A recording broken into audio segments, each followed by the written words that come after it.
was coming for you, little one, when the kettle jumped into the fire, towels flapping on the hooks, and the dog crept off groaning to the deepest part of the woods. In the hackles of dry brush, a thin laughter started up.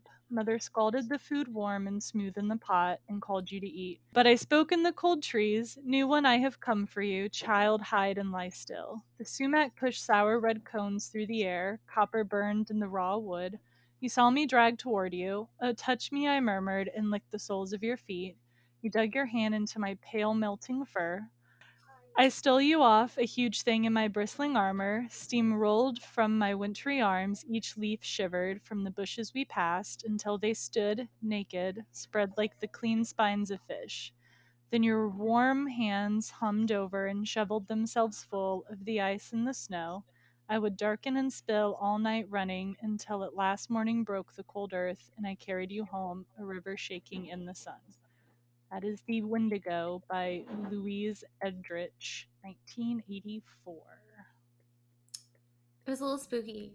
It is. It's supposed to be. There's a lot of, I don't want to say bad words, because really I can't say there's no bad words. There are bad words, but like, like sour and scorched. Yeah. And like all these like words that really just make you cringe a little. Yeah, and like like the way that they do the like imagery is kind of like you can kind of see, lapping at the soles of your feet, like it's just kind of this creepy little thing going on.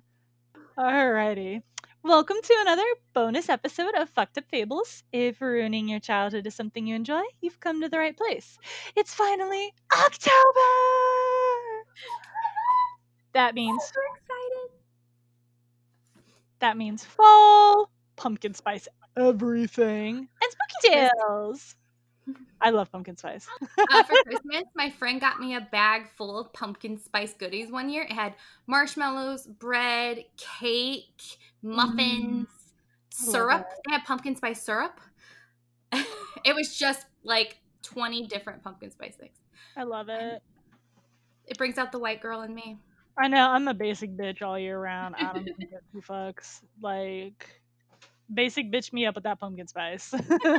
We love a good scary story here at Fucked Up Fables, and I personally think this one fits the bill. So I thought for our first little dive into all things scary and spoopy, I just love saying spoopy instead of spooky. It's everything. I thought that I would talk about something that a lot of people might not actually be familiar with or know about, and that is wendigos. So, I really love all things regarding indigenous cultures, but more specifically that of the Inuit people. I think it's like really cool the way that their culture and customs work. So, wendigos are creatures that come from the Algonquian culture, and the Algonquians are native and indigenous people from Nova Scotia and the eastern coast of Canada, so kind of that area up in the northeast. Okay. And then all the way down to the Great Lakes area in Wisconsin here in the United States. That kind of like swoopy area. So some of the tribes that make up the Algonquians are the Ojibwe, the Cree, the Inuit, and the Saulteaux. And they are obviously not the only ones, but they're some of like the more common ones that we would know of. So please, quick side note, I am not a native speaker of Algonquian, and I'm not a member of any of these related tribes. So I have tried to do my best to research the culture and the pronunciation of things, but I have no idea what I'm doing here. So if you do want to learn more or like learn about how they actually pronounce these from like a native speaker, there are a ton of websites out there that you can find that they have created kind of for this purpose to share their culture with other people. Before TikTok was banned, that has been challenged and is on hold right now. Yeah, with TikTok, there are actually a couple of Inuit TikTokers that do like a day in my life, and so like they show like the food and like how they like refrigerate stuff and freeze things. It's actually really cool to like check out. So that's another good resources. For as long as it's around. I know TikTok was a good resource. Right. All right. And then lastly, before we begin, there is a major content warning for bodily horror and gore. So does everyone have their vomit bowls? Mine's clear, so we can see how much vomit is in here. I love it. All right, so what is a wendigo? So a wendigo is a nightmarish creature typically depicted as an evil, supernatural cannibal? Question mark. Mostly They themselves, associated. like the same species, not themselves. We will. We'll dive into this cannibalism thing here. Okay. They are mostly associated with winter famine and starvation. All right. So I say cannibal with a question mark because they do eat people, but wendigos themselves are not actually considered humans. So like in D&D, like you don't eat other humanoids, but like is it considered cannibalism if an elf eats a halfling? I don't know. Okay. It's fine, like question mark. So the best way that I can find to actually describe wendigos is from an Ojibwe scholar named Basil H. Johnson. So the wendigo is, and I quote, gaunt to the point of emaciation, its desiccated skin pulled tightly over its bones, with its bones pushing out against its skin, its complexion the ash gray of death, and its eyes pushed back deep into their sockets. The wendigo looked like a gaunt skeleton recently disinterred from the grave. So basically, it's like this walking corpse that is not far off from being a skeleton, so it's like just barely skin left, on its skeleton. That's not all. What, quote, what lips it had were tattered and bloody, unclean and suffering from separation of the flesh, which is to say that it is a gaping, bloodied maw with pus filled pockets that ooze. That's what separation is. Pus filled pockets that ooze. You're Its welcome. lips? Like all that's describing its Yeah. lips? Yeah. So its lips are this bloody thing with pus filled pockets that ooze pus. Yes. Oh, and you know what would be really worse is if they killed people by kissing them. We're still not quite dead yet. Oh no. Oh They no. had that lovely mental image in your mind. The wendigo gave off a strange and eerie odor of decay and decomposition, of death and corruption. End quote. So that's why I said you might want to have your vomit bucket ready. 'Cause I had to look up what separation was. I had no idea what it was. And I'm like, oh, that's Yeah, disgusting. it just sounds like the lips are split, right? It doesn't sound like Yeah. anything that Mm, bad nah. until you describe it with all the pus Mhm. and gore Yeah. and I don't particularly like the idea of pus, so this Yeah. one's hard for me. Yeah. Yeah. That's what a wendigo looks like. So they are kind of a paradox of sorts. They are creatures that live at the point of starvation, where the next step could be the last one before they like keel over and die. It's where they're like basically a walking skeleton with flesh pulled over them. But at the same time, they are extremely gluttonous, so they hunt for humans and devour them. But with each person they consume, they grow larger and larger, so they're never actually full, and this keeps them in that constant state of intense hunger that will never be satiated. So this is where that cannibalistic aspect comes in. So in some cultures, a wendigo is a human who was corrupted by greed and turned into a wendigo. Some other cultures say that a wendigo is created when people are forced to resort to cannibalism. So if you had to willing or unwillingly participate in cannibalism, this is what you would turn into. And then another group of people believe that wendigos are creatures that steal people away and swallow them whole. And then inside of them, they keep them trapped in like this block of ice. And the only way to free that person is to have a young girl tempt them to be like their next meal. And when the wendigo gets close to them, they will pour boiling lard down its throat, which frees the trapped person and kills the creature. Your face.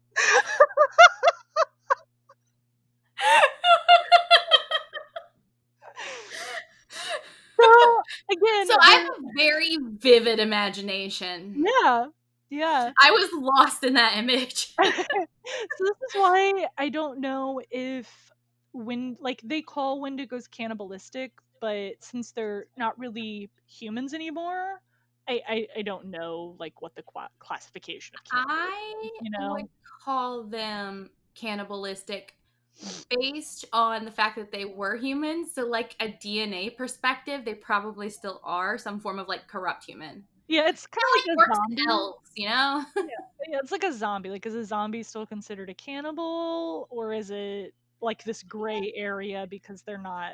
It's they're cannibals. I don't know. They're cannibals.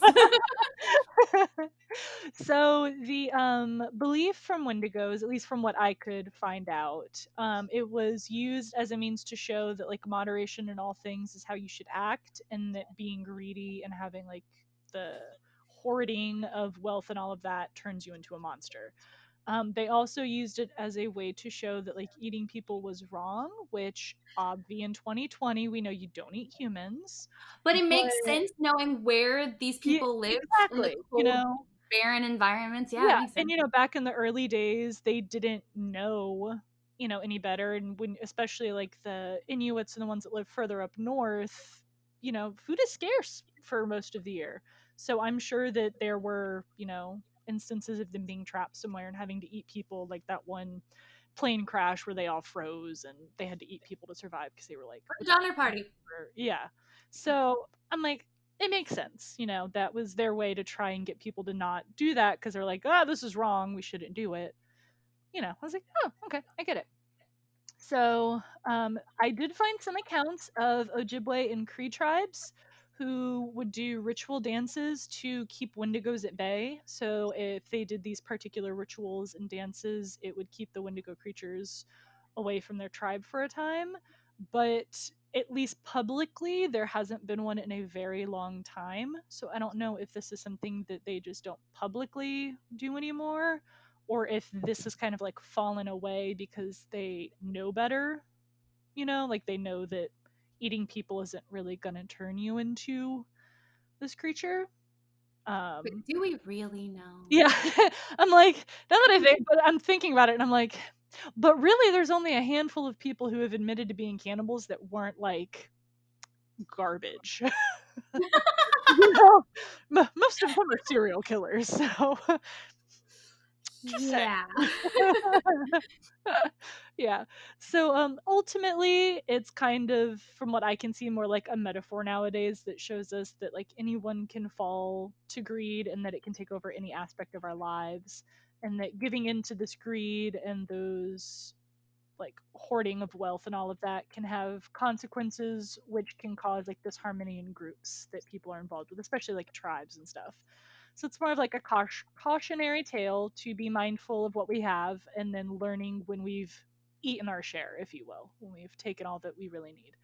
So, if the Wendigo doesn't sound familiar, don't worry. There's a reason why I picked it. So, there are some popular TV shows that have shown a Wendigo or something similar. As Titania pointed out, Charmed actually has an episode. It's in the first season. It's called The Wendigo. And after listening to this and then going back and watching it, you're going to realize that they weren't, it's not really, it's kind of like a hybrid of a werewolf and a wendigo. So like Piper gets attacked by a wendigo and starts to turn into one because she got scratched, which is more like werewolf lore than wendigo. But it is this kind of creature who's gluttonous, who's trying to eat the hearts of people. Like there are some aspects of it. And I believe Supernatural also has a wendigo like creature, but that one, they don't actually show you the creature. It's mostly like hidden in the shadows, which just kind of adds to that spooky effect. I love when movies and shows do that, where it's kind of like up to your imagination what it actually looks like. There was a movie that starred the other Olsen, what's her name, Elizabeth Olsen, where they left out the soundtrack. So all you have is her, and they used darkness for effects like that, and they didn't use any sound effects or any music. So it like Ooh, it that's it creepy. not yeah not, it not being what you expect. Yeah, You expect the horror movie music. It made it even creepier. It was yeah. a really really fun experience. Yeah, subtle things. I like things like that where it's like not your traditional in your face. It's kind of more that suspense that like the old horror directors, Vincent Price, Alfred Hitchcock, whatever, Yeah. they kind of did things like that to make it seem a little bit more believable, realistic, whatever. So I did actually find one. So this surprised me because I went looking to see what a Wendigo has been in, and I found probably the most famous example of a Wendigo, and I was shocked. So there's this fun little book slash movie that they remade by Stephen King called Pet Cemetery, and that's where he got the idea for it from, was from Wendigos. I hate that movie so much. I was shocked. I was like, "Wait, Pet Cemetery is based on Wendigos?" It is based on Wendigos. I thought So it's based on zombies. I don't know what I thought it was based on. I just assumed that he was like most kids who have an animal that dies young and wishes that it would come back, and boom, Pet Cemetery. But yeah, apparently the inspiration for it came from him learning about Wendigos. Oh, that makes it even creepier. Yep. So, on that note, we will end our little spoopy bonus episode. I hope you enjoyed the terrifying story of Wendigos and the lovely poem. Good luck getting to sleep tonight when all you can think of is that pus filled mouth creeping out at you, Joker style. I'm just saying. So, next week, Titania is going to be tackling her spooky tale. Do you know what you're going And to I do? finally decided what I'm going to do. What is We're it? going to dive into the realm of fairy. And Oh, I'm going okay. to pull out two of my favorite creepy fairies. I think you purposely started with a long sound at the beginning because I swear you were about to say Phantom of the Opera. I literally bought Phantom of the Opera just to troll you because I really wanted to do Phantom because a lot of people don't realize that the original book is actually a horror Yeah, it is. versus romantic musical. So I thought Yeah. that'd be an excellent topic, and I know how much you hate it. And I was like, I should totally do it, but I decided to go back to fairy. I appreciate that. Phantom of You're the welcome. Opera will forever haunt me. I literally cannot escape it. It's a running joke with some of my coworkers. I am always the one who stumbles across something Phantom of the Opera related I love Phantom. without ever trying. Like, a friend I knew in high school will post a meme and it's Phantom of the Opera. And I'm like, why? Why? I got nothing. Oh, my camera's shaking. I'm sorry. I love So Phantom. stay with us as we count down the days to Halloween. Check out our Yes. videos to see our awesome little witches hats and see what costume we're going to be in next time. Ooh, I don't know what we're gonna do next time. You're doing fairies? We should be Disney princesses. What is that have to do with fairies? Other than Sleeping Beauty and Tinkerbell. I feel like we should be something sweet and innocent to contrast against fairy. We could be good Fairy's fairies. not a sweet and innocent place. Or we could just get fairy wings. Right, we could be good fairies. Pretend like we're from the Sealy Court. Yeah, instead of the unseelie cord, I like it. Though both are equally as treacherous. Yeah, true. We don't fuck with the fae. You're not really supposed to. No. All right. Well, sweet dreams, everybody. Bye. Bye.